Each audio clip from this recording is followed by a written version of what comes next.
Hey guys, this is Sonu Alawat. आज है Sunday और हर संडे की तरह लेकर आ चुका हूं दी कंटरफेस शो का एपिसोड नंबर 76, जिसमें हम लास्ट वीक के यानी कि 24 जुलाई से लेकर 31 जुलाई तक के सभी मोस्ट इंपोर्टेंट एकदम selected most filtered current events को एकदम डिटेल से डिस्कस करने वाले हैं। फ्रेंड्स, आने वाले किसी भी कॉम्पिटिटिव एग्जाम में इससे बाहर करंट अफेयर का क्वेश्चन नहीं जाएगा, इसलिए हमेशा की तरह आपको बता दूं, जब भी आप कोई भी एपिसोड देख रहे हो दी कंटरफेस शो का, नोट्स मेंटेन करते हुए जरूर चलिएगा, बहुत ज्यादा बेनिफिट आपको मिलेगा। तो चलिए फ्रेंड, ज्यादा टाइम वेस्ट नहीं करते, फटाफट आज का एपिसोड शुरू कर लेते हैं, क्योंकि इस हफ्ते काफी सारे इंपॉर्टेंट करंट इवेंट्स बने एग्जाम के पॉइंट ऑफ व्यू से। तो फ्रेंड्स, आज के एपिसोड का first most important current event screen के ऊपर आपके सामने है। हाल ही में पेटीएम ने नकुल जैन को सीईओ के रूप में नियुक्त किया। फ्रेंड्स, पेटीएम के बारे में तो आप अच्छे से जानते होंगे, इंडिया की एक बहुत बड़ी mobile payment and financial service company है, जिसने हाल ही में अपने नए सीईओ के रूप में नकुल जैन जी को नियुक्त किया है, जिनको आप स्क्रीन के ऊपर देख रहे हैं। फ्रेंड्स, पेटीएम के बारे में कुछ इंपॉर्टेंट फैक्ट्स के बारे में जान लेते हैं, जिनसे रिलेटेड एग्जाम में अक्सर क्वेश्चन देखे जाते हैं। फ्रेंड्स, पेटीएम कंपनी की जो फाउंडेशन हुई थी, जो गठन हुआ था, वो 2010 के अंदर हुआ था, और पेटीएम के फाउंडर कौन है? विजय शेखर शर्मा है। और 2010 से लेकर अब तक पेटीएम के सीईओ भी विजय शेखर शर्मा थे, जिनकी अब जगह लेने जा रही है नकुल जैन जी।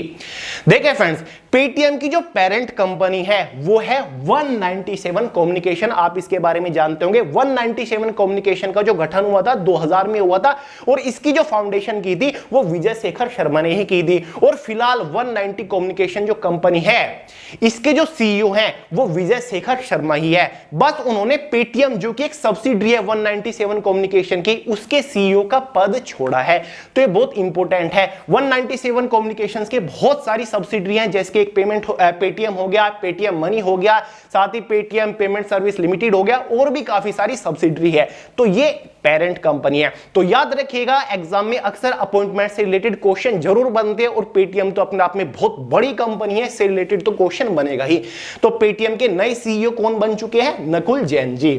नेक्स्ट है भाई, विश्व एथलेटिक्स चैंपियनशिप में रजत पदक जीतने वाले पहले भारतीय बने नीरज चोपड़ा। अपने आप में इतिहास रचा गया है, बहुत बड़ी बात है, एग्जाम में क्वेश्चन जरूर बनेगा, क्योंकि स्पोर्ट से रिलेटेड क्वेश्चन है। फ्रेंड्स, वर्ल्ड एथलेटिक्स चैंपियनशिप का हाल ही में आयोजन 15 जुलाई से लेकर 24 जुलाई 2022 के अंदर यूनाइटेड स्टेट ऑफ अमेरिका के अंदर किया गया। सबसे पहले वर्ल्ड एथलेटिक्स चैंपियनशिप है क्या, इसके बारे में थोड़े से फैक्ट के बारे में जान लेते हैं। देखिए फ्रेंड्स, जो वर्ल्ड एथलेटिक्स चैंपियनशिप है, इसका जो गठन हुआ था सबसे पहले वो 1983 में हुआ था। पहले ये 4 साल में आयोजित किया जाता था, जैसे कि ओलंपिक किया जाता है। उसके बाद 1991 में इसको 2 साल में आयोजित किया जाने लगा। कोई भी फिक्स इसका वेन्यू नहीं है, कोई भी फिक्स कंट्री नहीं है, अलग अलग कंट्री में इसका आयोजन कराया जाता है। जब इसका गठन हुआ था, शुरुआत में इसको इंटरनेशनल एसोसिएशन एथलेटिक्स फेडरेशन यानी कि IAAF के नाम से जाना जाता था। फिर इसको वर्ल्ड एथलेटिक्स चैंपियनशिप का नाम दे दिया गया। वर्ल्ड एथलेटिक्स चैंपियनशिप का जो आयोजन कराता है, इसको जो ऑर्गेनाइज करता है, वो है वर्ल्ड एथलेटिक्स। याद रहेगा, इंपोर्टेंट है, वर्ल्ड एथलेटिक्स इसको कंट्रोल करता है, इसको ऑर्गेनाइज कराने का काम करता है। और फ्रेंड्स, ये एक outdoor track and field athletics championship है, जिसमें ट्रैक एंड फील्ड से जुड़े एथलीट्स स्पेशली पार्टिसिपेट करते हैं। दुनिया भर की डिफरेंट कंट्रीज से बहुत सारे एथलीट्स इसमें पार्टिसिपेट करते हैं। तो फ्रेंड्स, वर्ल्ड एथलेटिक्स चैंपियनशिप 2022 में भारत की तरफ से भारत के गोल्डन बॉय ने भारत को सिल्वर मेडल दिलाया है। नीरज चोपड़ा ने चौथे प्रयास के साथ 88.13 मीटर जेवलिन थ्रो करके सिल्वर मेडल अपनी झोली में डाला है। तो मोस्ट इंपोर्टेंट क्वेश्चन हो जाता है, क्योंकि वर्ल्ड एथलेटिक्स चैंपियनशिप 2022 से रिलेटेड है, जिसका आयोजन 15 जुलाई से लेकर 24 जुलाई 2022 में यूएसए के अंदर किया गया। और फ्रेंड्स, वर्ल्ड एथलेटिक्स चैंपियनशिप में भारत को 33वीं रैंक मिली है। पहली रैंक जो मिली है वो यूनाइटेड स्टेट को ही मिली है, क्योंकि यूनाइटेड स्टेट ने टोटल 33 मेडल जीते हैं, जिसमें से 13 गोल्ड है, 9 सिल्वर है और 11 ब्रॉन्ज मेडल है। और 33वीं रैंक भारत को मिली है। रैंक भी पूछी जा सकती है, क्योंकि भारत ने केवल 1 सिल्वर मेडल जीता है, जो कि गोल्डन बॉय नीरज चोपड़ा लेकर आई हैं। नेक्स्ट है, भारत के इंदरमीत गिल को हाल ही में विश्व बैंक का चीफ इकोनॉमिस्ट बनाया गया।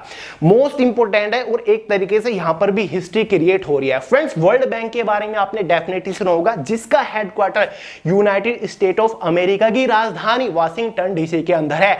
और दूसरी बार वर्ल्ड बैंक की इतनी बड़ी पोस्ट के ऊपर कोई भारतीय पहुंचा है, क्योंकि इनसे पहले वर्ल्ड बैंक के चीफ इकोनॉमिस्ट बने थे कौशिक बसु, और ये दूसरे भारतीय हैं जिनको वर्ल्ड बैंक के चीफ इकोनॉमिस्ट के रूप में नियुक्त किया जा रहा है, जिनका नाम है इंदरमीत गिल, जो कि आप स्क्रीन के ऊपर देख रहे हैं। ये भारत के एक बहुत बड़े अर्थशास्त्री मतलब इकोनॉमिस्ट है। और फ्रेंड्स, जो चीफ इकोनॉमिस्ट होता है वर्ल्ड बैंक का, उसको सीनियर वाइस प्रेसिडेंट भी कहा जाता है। इनको जो नियुक्ति मिलेगी वो 1 सितंबर 2022 को मिलने वाली है। किनकी जगह लेने जा रही है? इनसे पहले कौन चीफ इकोनॉमिस्ट की पोस्ट के ऊपर थे? वो थे कार्मेन एम रेनहार्ट। याद रखिएगा, बड़ा इंपॉर्टेंट है, वर्ल्ड बैंक से रिलेटेड है। चीफ इकोनॉमिस्ट किनको बनाया गया? इंदरमीत गिल को, जो कि आप स्क्रीन के ऊपर देख रहे हैं। आज के एपिसोड में अपॉइंटमेंट से रिलेटेड कुछ ज्यादा ही क्वेश्चन है। भोपाल में अमर शहीद चंद्रशेखर आजाद जी की भव्य प्रतिमा स्थापित की जाएगी। देखिए फ्रेंड्स, भारत के डिफरेंट एरियाज के अंदर चंद्रशेखर आजाद जी की बहुत सारी प्रतिमाएं हैं, लेकिन ये जो प्रतिमा स्थापित की जाएगी ये बहुत विशाल रहेगी, बहुत बड़ी रहेगी, बहुत भव्य रहने वाली है, इसलिए मोस्ट इंपोर्टेंट हो जाता है। सवाल ये भी उठता है कि चंद्रशेखर आजाद जी का ये स्टैचू भोपाल के अंदर ही क्यों स्थापित किया जा रहा है? क्योंकि फ्रेंड्स, चंद्रशेखर आजाद जी का जो जन्म हुआ था वो मध्य प्रदेश के अंदर ही हुआ था। चंद्रशेखर आजाद जी का जन्म 23 जुलाई 1906 को हुआ था। कहां पर? भावरा में हुआ था, जिसको भावरा के नाम से भी जाना जाता है, और साथ ही चंद्रशेखर आजाद नगर के नाम से भी जाना जाता है, जो कि नगर पंचायत है अलीराजपुर डिस्ट्रिक्ट की, जो कि मध्य प्रदेश के अंदर पड़ता है। और वहीं पर चंद्रशेखर आजाद जी की इस भव्य प्रतिमा को स्थापित किया जाएगा। फ्रेंड, चंद्रशेखर आजाद जी शहीद कब हुए थे? 27 फरवरी 1931 को हुए थे। कहां पर? प्रयागराज, जिसको पहले इलाहाबाद के नाम से जाना जाता है। वहां पर एक पार्क पड़ता था, एल्फ्रेड पार्क, जहां पर ये शहीद हुए थे। खुद को इन्होंने गोली मारी थी, क्योंकि अंग्रेजों की गोली से नहीं मरना चाहते थे। क्लियर है? और एल्फ्रेड पार्क आज चंद्रशेखर आजाद पार्क के नाम से भी जाना जाता है। तो याद रखिएगा, मोस्ट इंपोर्टेंट फैक्ट है, और बस नोट कर लीजिए इसको। तो आप नेक्स्ट है 29 जुलाई को विश्व बाघ दिवस मनाया गया। फ्रेंड्स, हाल ही में 29 जुलाई गया है, तो इसी दिन दुनिया भर के अंदर इंटरनेशनल टाइगर डे के रूप में मनाया गया। इस दिवस को मनाने का उद्देश्य यह है ताकि दुनिया भर के अंदर जो बाघ है उनके संरक्षण के प्रति लोगों के अंदर जागरूकता फैलाई जा सके। फ्रेंड्स, हर साल इस दिवस का एक पर्टिकुलर थीम होता है, लेकिन इस बार इसका कोई भी थीम फिक्स नहीं किया गया, लेकिन इंडिया के अंदर इसका एक थीम रखा गया है, जो कि इस प्रकार था: India launches project tiger to revive the tiger population. India के अंदर इस बार इसका ये थीम था। 2021 में इस दिवस का जो थीम था वो था their survival in our hand. ठीक है, ये 2021 का था, और 2022 का इंटरनेशनली कोई थीम इस बार फिक्स नहीं किया गया है। फ्रेंड्स, एक फैक्ट आपको बता दूं, वर्ल्ड के अंदर जो टोटल टाइगर्स की संख्या है वो लगभग 3900 के आसपास है, और वर्ल्ड के अंदर 70% जो टाइगर रहते हैं वो भारत के अंदर रहते हैं। कितने हैं भारत के अंदर? 2967 टाइगर जो है वो भारत के अंदर रहते हैं। ठीक है, सबसे बड़ा जो परसेंटेज है टाइगर्स का वो भारत के अंदर ही है, यानी कि जो संरक्षण करने का फंडा है भारत के अंदर ज्यादा बेहतर है, टाइगर्स को ज्यादा सुरक्षा भारत के अंदर प्रदान की जा रही है। नेक्स्ट है 26 जुलाई को कारगिल विजय दिवस मनाया गया। फ्रेंड्स, हाल ही में 26 जुलाई गया है, जिस दिन पूरे भारत के अंदर कारगिल विजय दिवस के रूप में मनाया गया। फ्रेंड्स, क्या आपको पता है हर साल कारगिल विजय दिवस क्यों मनाया जाता है? तो चलिए मैं आपको बताता हूं, नोट जरूर कर लीजिएगा। फ्रेंड्स, 26 जुलाई 1999 में कारगिल में भारत और पाकिस्तान के बीच में एक युद्ध का समापन हुआ था, जिसमें भारत ने विजय हासिल की थी, लेकिन भारत के लगभग 500 के आसपास सैनिक इसमें शहीद हो गए थे। फ्रेंड्स, उस टाइम पर पाकिस्तान ने एक कारगिल में चट्टान के ऊपर, पहाड़ी के ऊपर कब्जा जमा लिया था, जिसको भारत ने वापस अपने कब्जे में लिया था। और ये जो ऑपरेशन चालू किया गया था भारत की तरफ से, उसका नाम था ऑपरेशन विजय। तो फ्रेंड, जो सैनिक इस युद्ध में भारत के शहीद हुए थे लगभग 500 के आसपास, उनको नमन करने के लिए, उनके सम्मान में हर साल कारगिल विजय दिवस के रूप में मनाया जाता है 26 जुलाई को। तो इंपॉर्टेंट है, बहुत ही याद रखिएगा यार।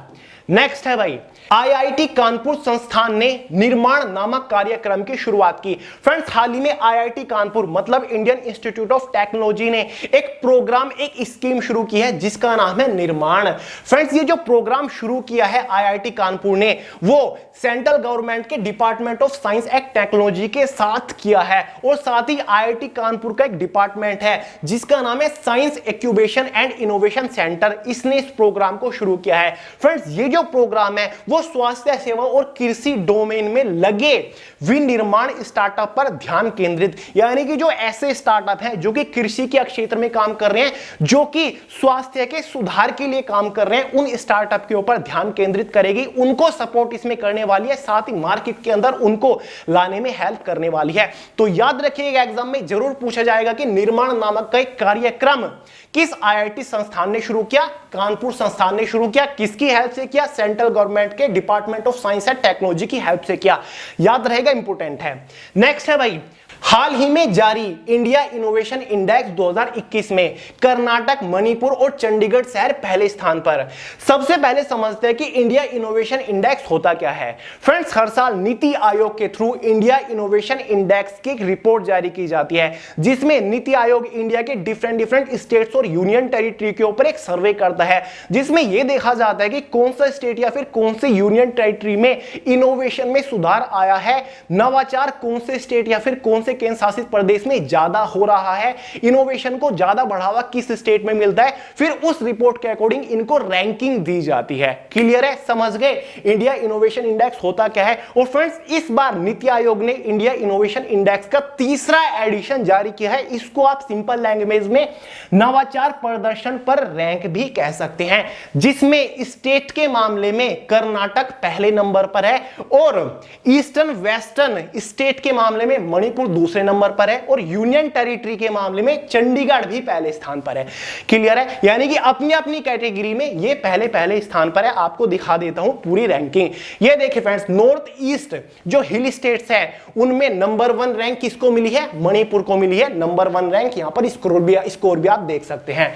ठीक है, साथ ही ये है हमारा यूनियन टेरिटरी और सिटी स्टेट्स, जिसमें चंडीगढ़ पहले नंबर पर है, केंद्र शासित प्रदेश इनोवेशन के मामले में। स्टेट की अगर हम बात करें, यानी कि ओवरऑल जो प्रमुख राज्य है उसमें कर्नाटक पहले स्थान पर है, रैंक फर्स्ट इसको मिले। ऑब्वियस सी बात होना था, क्योंकि जो बेंगलोर है जिसको आईटी सिटी बोला जाता है वो कर्नाटक के अंदर है।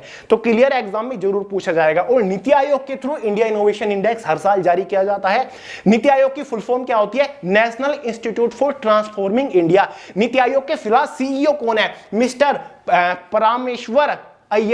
परामेश्वरन अय्यर। और नीति आयोग के चेयरमैन कौन होती है? भारत के प्रधानमंत्री, जो कि नरेंद्र मोदी जी हैं। याद रहेगा? बिल्कुल रहेगा। नेक्स्ट है, भारत की नौसेना और जापान की समुद्री आत्मरक्षा बल के बीच अंडमान सागर में समुद्री साझेदारी अभ्यास MPX आयोजित किया गया। MPX हमेशा बोलता हूं, जितनी भी एक्सरसाइज होती है दो देश की सेनाओं के बीच में, नोट करके चलिएगा, मोस्ट इंपोर्टेंट होती है, एग्जाम में जरूर पूछा जाता है। तो ये जो एक्सरसाइज है ये दो देशों की नौसेनाओं के बीच में हो रही है और इस एक्सरसाइज का नाम है MPX। कौन कौन सी देशों की नौसेनाओं के बीच में हो रही है? भारत और जापान की नौसेना के बीच में हो रही है। ये देखिए, इंडियन नेवी और साथ ही Japan maritime self defence force जो है उनके बीच में हो रहा है। यानी कि समुद्री संबंधों को और भी ज्यादा मजबूत करने के लिए ये एक्सरसाइज की जा रही है। हर साल इस एक्सरसाइज को किया जाता है। साथ ही जो ऑपरेशंस है उनको समझने के लिए ये जो एक्सरसाइज है ये की जा रही है। काफी सारे लोग हर बार कमेंट में पूछते रहते हैं कि भैया ये जो एक्सरसाइज होती है, अभ्यास होती है, ये होते क्या है? मैं आपको एक सिंपल लैंग्वेज में समझाने की कोशिश करता हूं। मान के चलिए फ्रेंड्स, कोई अमेरिका का सोल्जर है, ठीक है, अमेरिकन आर्मी के अंदर, और यहां पर इंडियन आर्मी का कोई सोल्जर है। अब अमेरिकन आर्मी का जो सोल्जर है उसने ट्रेनिंग ली है अमेरिका आर्मी के थ्रू, ठीक है, और यहां पर इसने ट्रेनिंग ली है इंडियन आर्मी के रूल्स के अकॉर्डिंग, उसकी जो ट्रेनिंग होती है उस तरीके से। लेकिन अगर जो अमेरिका का सोल्जर है या फिर इंडिया का सोल्जर है उनको और ज्यादा एक्सपर्ट होना है तो वो एक साथ मिलकर एक्सरसाइज करते हैं। यानी कि जो अमेरिका के सोल्जर ने सीखा है वो सिखाएगा भारत के सोल्जर को, जो भारत के सोल्जर ने सीखा है वो सिखाएगा अमेरिका के सोल्जर को।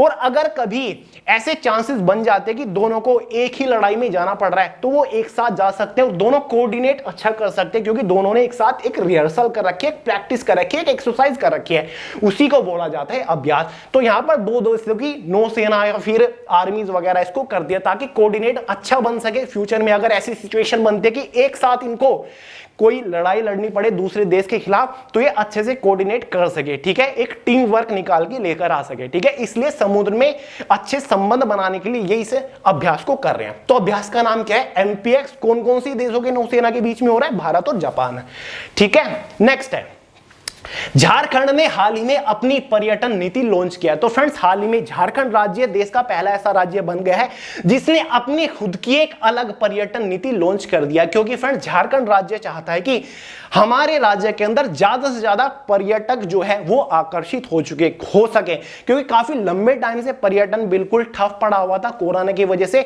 इसलिए इस नीति को लॉन्च किया गया ताकि जो सांस्कृतिक स्थल है, पर्यटन स्थल है, उनको मॉडर्नाइज किया जा सके, उनके अंदर डेवलपमेंट किया जा सके, और एक प्रॉपर स्ट्रेटजी बनाई गई है इस नई पर्यटन नीति के थ्रू कि कैसे हम नए जो पर्यटन है उनको आकर्षित कर सकते हैं। जो झारखंड के मुख्यमंत्री हैं हेमंत सोरेन, उन्होंने यह भी कहा है कि अब झारखंड के जंगलों में गोलियां नहीं बल्कि पर्यटकों की बोलियां चलेगी। तो यार एक बहुत बड़ा इनिशिएटिव है। तो एक और फैक्ट आपको बता दूं, झारखंड के मुख्यमंत्री तो है हेमंत सोरेन और झारखंड के जो गवर्नर है वो श्री रमेश बैसई है। याद रखिएगा, इंपॉर्टेंट है।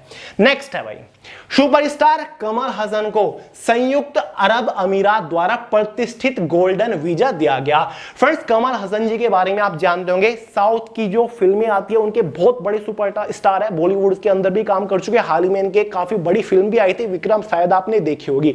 तो हाल ही में इनको यूनाइटेड अरब अमीरात ने गोल्डन वीजा से सम्मानित किया है, यानी कि इनको गोल्डन वीजा दिया है। गोल्डन वीजा होता क्या है? गोल्डन वीजा एक लॉन्ग टर्म रेजिडेंस वीजा है जिसकी अवधि लगभग 5 से 10 साल तक होती है, यानी कि अब कमल हसन लगभग 10 साल तक लगातार जब भी चाहें वो यूनाइटेड अरब अमीरात के अंदर रह सकते हैं।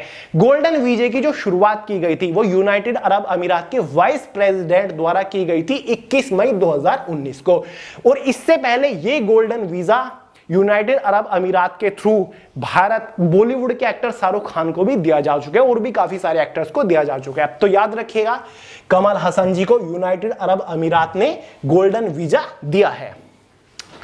विश्व के टॉप 20 व्यस्तम एयरपोर्ट की सूची जारी में भारत की राजधानी दिल्ली का IGI मतलब इंदिरा गांधी इंटरनेशनल एयरपोर्ट 13वें स्थान पर है।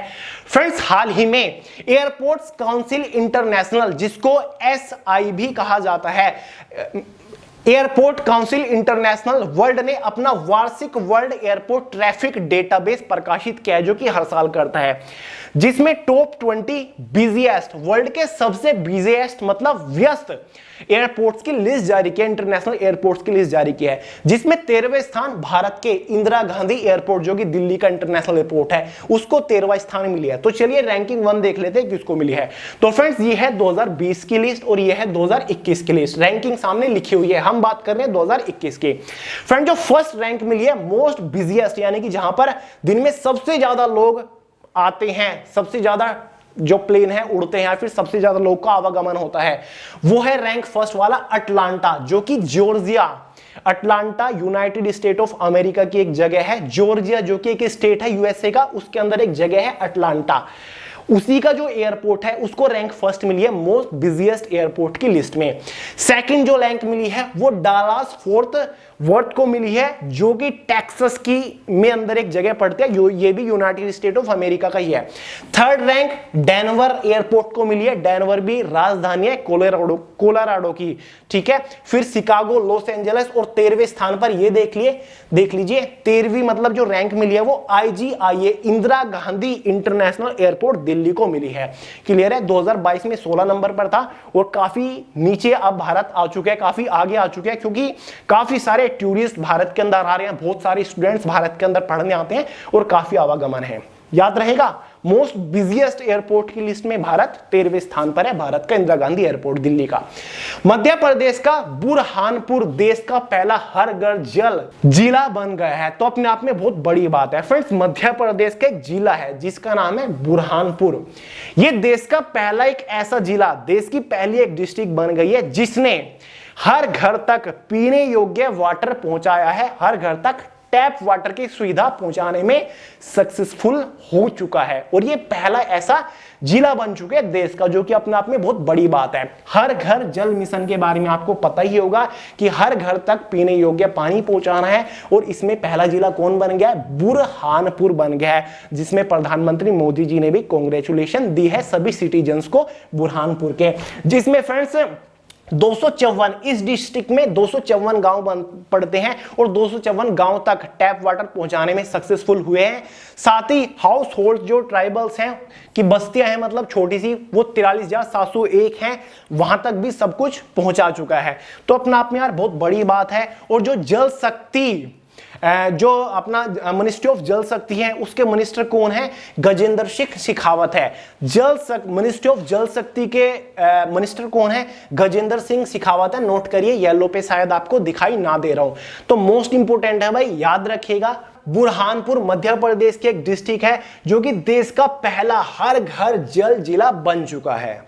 नेक्स्ट है दूरसंचार कंपनी वोडाफोन आइडिया, जिसको आप वीआई के नाम से भी जानते होंगे, जिसने हाल ही में अक्षय मुंद्रा को नया मुख्य कार्यपालक अधिकारी नियुक्त किया। फ्रेंड्स, मुख्य कार्यपालक अधिकारी बोला जाता है सीईओ को, चीफ एग्जीक्यूटिव ऑफिसर। तो हाल ही में वोडाफोन आइडिया के नए सीईओ किसको नियुक्त किया गया है? स्क्रीन के ऊपर आप देख रहे हैं, इनका नाम है अक्षय मुंद्रा, जो कि पहले वोडाफोन आइडिया के फाइनेंशियल ऑफिसर हुआ करते थे। तो फाइनेंशियल ऑफिसर से ये प्रमोट होकर बन गए वोडाफोन आइडिया के सीईओ। शुरुआत में ही बताया था कि आज के एपिसोड में अपॉइंटमेंट से रिलेटेड कुछ ज्यादा ही क्वेश्चन है, इसलिए नोट करिएगा और बहुत ज्यादा इंपॉर्टेंट है। इन्होंने किनकी जगह ली है, यानी कि वोडाफोन आइडिया के फॉर्मर सीईओ कौन थे? तो आप स्क्रीन के ऊपर देख रहे हैं, रविंदर टक्कर थे, जो कि काफी टाइम से सीईओ के पद पे थे। फाइनली शायद इनका कार्यकाल खत्म हो रहा है और अब इनकी जगह आ चुके हैं अक्षय मुंद्रा। याद रहेगा, सीईओ के बारे में अक्सर एसएससी रेलवेज के एग्जाम में ज्यादा पूछा जाता है। नेक्स्ट है, आंध्र प्रदेश सरकार ने फैमिली डॉक्टर प्रोजेक्ट लागू करने की घोषणा की। तो फ्रेंड्स, हाल ही में आंध्र प्रदेश सरकार ने आंध्र प्रदेश के विशाखापट्टनम से फैमिली डॉक्टर प्रोजेक्ट की शुरुआत की है। फैमिली डॉक्टर प्रोजेक्ट का उद्देश्य है क्या? फ्रेंड्स, फैमिली डॉक्टर प्रोजेक्ट के थ्रू ग्रामीण क्षेत्र में जो स्वास्थ्य सेवा है उसमें और ज्यादा सुधार लाना है। क्लियर है? इसके तहत क्या होगा, यानी कि गांव-गांव जाकर, घर घर जाकर जो मरीज हैं, जो बीमार हैं, जो हॉस्पिटल तक नहीं आ पाते या फिर जिनका बजट नहीं है, उनको ठीक करना है, उनको वहां पर जाके कंसल्ट करना है। तो अपने आप में बहुत बड़ी बात है। ठीक है, सबसे पहले मिड लेवल हेल्थ प्रोवाइडर घर घर जाकर उन लोगों को पहचानेगा जिनको एक अच्छे डॉक्टर की जरूरत है। ठीक है, और उसके बाद प्रॉपर डॉक्टर आएगा जो कि उनको प्रॉपर परामर्श देगा, उनको एक अच्छा इलाज देगा। तो अपने आप में बहुत बढ़िया योजना है और इस परियोजना की जो शुरुआत हो रही है वो 15 अगस्त 2022 से हो रही है। सबसे पहले इसकी शुरुआत आंध्र प्रदेश के विशाखापट्टनम से हो रही है। तो याद रखिएगा, जब भी एग्जाम में क्वेश्चन आएगी फैमिली डॉक्टर प्रोजेक्ट कौन सा राज्य लॉन्च कर रहा है, तो आंध्र प्रदेश हो जाएगा। कहां पर? विशाखापट्टनम से। और फैमिली डॉक्टर प्रोजेक्ट है क्या? यानी कि गांव गांव, घर घर जाकर स्वास्थ्य सेवा प्रोवाइड करना है। नेक्स्ट है भाई, और शायद आज के एपिसोड का लास्ट इंपोर्टेंट करंट इवेंट है, टाटा प्रोजेक्ट्स ने हाल ही में विनायक पै को सीईओ और प्रबंधक निदेशक नियुक्त करने की घोषणा की। फ्रेंड्स, सीईओ के बारे में तो आपको बता ही चुका हूं, चीफ एग्जीक्यूटिव ऑफिसर होता है जिसको मुख्य कार्यकारी अधिकारी भी बोला जाता है, और प्रबंध निदेशक बोला जाता है एमडी, यानी कि मैनेजिंग डायरेक्टर को। यानी कि जो टाटा प्रोजेक्ट्स लिमिटेड है, इसके नए सीईओ और एमडी किनको नियुक्त किया जा चुका है? स्क्रीन के ऊपर आप देख रहे हैं, इनका नाम है विनायक पै को। लगभग 10-11 साल से सीईओ और एमडी के पद पर कौन थे? विनायक देशपांडे। उनको ये रिप्लेस कर रहे हैं क्योंकि वो रिटायर हो चुके हैं, उनका रिटायरमेंट का टाइम आ चुका है और फाइनली उनकी जगह ले रही है एज अ सीईओ और एमडी विनायक पै। कंफ्यूज मत हो जाइएगा, टाटा प्रोजेक्ट्स के पुराने जो सीईओ और एमडी थे उनका नाम था विनायक देशपांडे। विनायक ही था लेकिन सरनेम डिफरेंस है, और इनका नाम है विनायक पै। तो याद रखिएगा, टाटा प्रोजेक्ट्स के नए सीईओ और एमडी कौन बनने जा रहे हैं? विनायक पै। इंपॉर्टेंट है बहुत ही ज्यादा। और टाटा अपने आप में बहुत बड़ी है, टाटा की बहुत सारी सब्सिडरी है, टाटा कंस्ट्रक्शन हो गई, टाटा कंसल्टेंसी हो गई, टाटा प्रोजेक्ट लिमिटेड हो गई, तो ये भी टाटा की ही एक सब्सिडरी है, बड़ी है बहुत ज्यादा। तो चलिए फ्रेंड्स, आज के एपिसोड में इतना ही रखते हैं। आई होप आपने एंजॉय किया होगा, काफी कुछ सीखा होगा और उम्मीद करता हूं यार आपने प्रॉपर नोट्स बनाए होंगे। देखिए फ्रेंड्स, हफ्ते में केवल एक दिन करंट अफेयर्स मैं आपके लिए लेकर आता हूं, तो यार इतना तो आप कर ही सकते हो कि अच्छे से नोट्स मेंटेन करते हुए चले, जिनका आपको आगे आगे चलकर जबरदस्त बेनिफिट देखने को मिलेगा। डेली करंट अफेयर में आपके लिए नहीं लाता क्योंकि पूरे हफ्ते के सभी इंपॉर्टेंट करंट इवेंट्स को मैं अच्छे से एनालाइज कर दूं, फिर मोस्ट सिलेक्टेड एकदम filtered exam oriented current events को एक ही वीडियो में डालता हूं और संडे में आपके सामने अच्छे से डिस्कस करता हूं। ठीक है, तो मोस्ट सिलेक्टेड, ज्यादा पढ़ने की जरूरत नहीं है, बस इंपोर्टेंट पढ़ो, अच्छा पढ़ो, सिलेक्टेड पढ़ो, तो यही मेरा मोटो है। तो एवरी संडे शाम 5 बजे फॉलो करते रहिएगा। और हाँ, way to success official Telegram को भी ज्वाइन कर लीजिएगा। सभी अनाउंसमेंट्स, पीडीएफ वगैरह आपको प्रोवाइड वहीं पर होते हैं।